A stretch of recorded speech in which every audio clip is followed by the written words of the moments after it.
on the March of the Living and also to be in partnership with the March of the Living movement as March of Life, March des Lebens, and specifically with our stories as descendants of Nazis, of the people who perpetrated, who were killing Jews, who were SS officers, people who were working in concentration camps, but also a lot of people who were indifferent at that time, didn't speak up. That's the story of my grandfather, drawing away from their Jewish friends. And today, for us, it's so important to stand side by side with our Jewish friends, stand side by side with Israel, and say, as anti-Semitism is rising worldwide, we say we will not be silent, we will speak up publicly. We did that yesterday in Berlin. We had a March of Life in the center of Berlin at the Brandenburg Gate. How many are you today? I remember you start small group. How many you are today?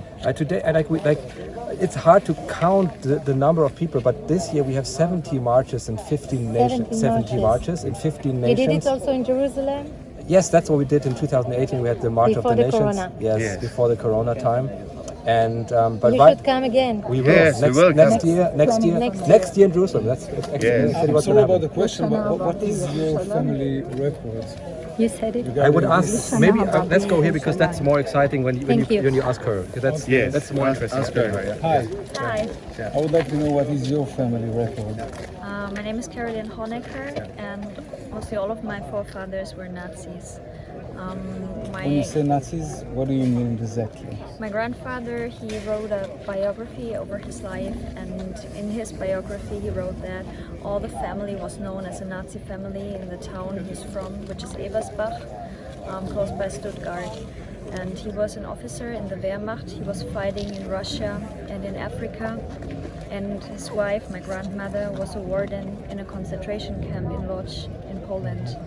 In so many ways, they are your parents after all. Tell us about your feelings about them. It is horrible to have such a family history, and I didn't expect that.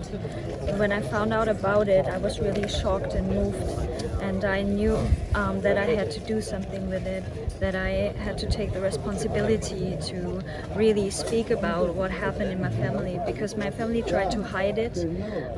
They did not want me to speak about it, but I find it so important to speak about the past and to say that we can't deny the Holocaust. It happened and my family was a part of it. What about in your family, inside relationships between you and your parents? Yeah, most of my family wants to hide this and they don't want to speak about it. They don't want to take a look at it because they are ashamed of it.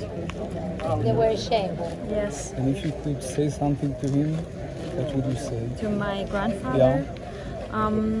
First of all, I'm thankful that he wrote that biography, that he explained everything he did. You think he regret? I think after the war he regretted what he did. I think so, yes. We keep in it. some Thank you. ways. And you decide to wear the Star of David. Yes. Why? Because it's really important to me. The Jewish people are very important to me, and the people of Israel as well. And I love Israel. I stand with Israel against any kind of anti-Semitism. And this is also a sign for me that I will stand with Israel. What did your family think of you coming to the March of the Living? Well, most of my family, they don't want to speak about it, and they don't want me to speak about it. So they don't really like it.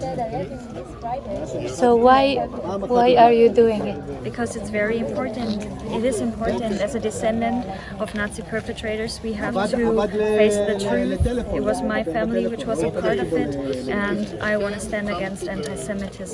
This is why I'm here today, and I love Israel, and I want to be a friend of Israel. Are there many descendants of Nazis who come to the march?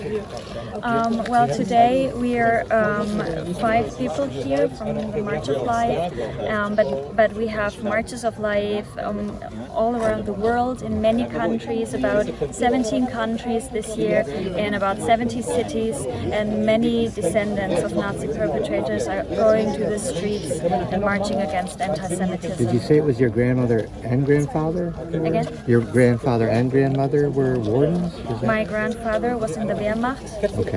He was fighting Russia and in Africa, and my grandmother was a warden in a concentration camp.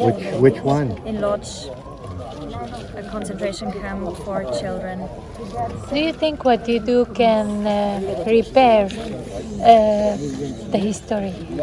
I don't think you can repair it because it happened, and but I think it is important for the future that we speak about it and that we raise our voices against anti-Semitism, because we see it rising again in Germany. Last year, about 3,000 incidents, anti-Semitic incidents happened. So it's really important to face it and to speak the truth. So we can't be indifferent anymore. This is what my forefathers did. They were indifferent. They didn't care about the Jewish people. And I think for our generation, it is important to care and to stand with Israel, not to look away, but to really be with the Jewish people. What's your name? Carolyn Honecker. Karen? Carolyn Honecker. Thank you.